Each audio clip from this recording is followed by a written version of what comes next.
ఈరోజు మనం మహామంగళ సూత్రం గురించి క్లుప్తంగా తెలుసుకుందాం. చాలామంది దీని కేవలం ఒక మతగ్రంథం అనుకుంటారు, కానీ అది పొరపాటు.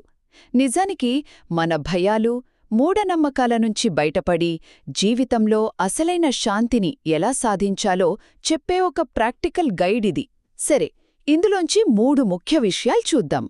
మొదటిది, శుభాలు అంటే మనం బయట వెతికే శకునాలు కాదు, మన చేతలే అని చెబుతుంది.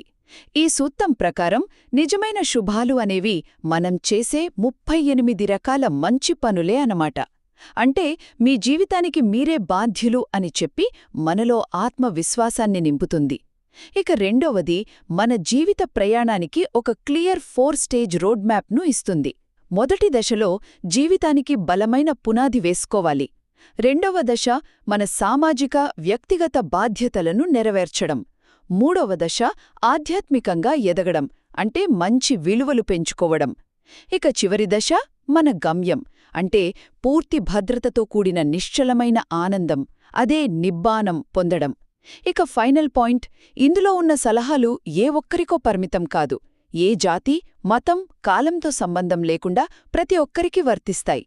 ఇప్పుడు మన చుట్టూ ఉన్న దురాశ, ద్వేషం లాంటి సమస్యలకు స్వీయ నియంత్రణ, జ్ఞానం ద్వారా ఒక పరిష్కారాన్ని చూపిస్తుంది.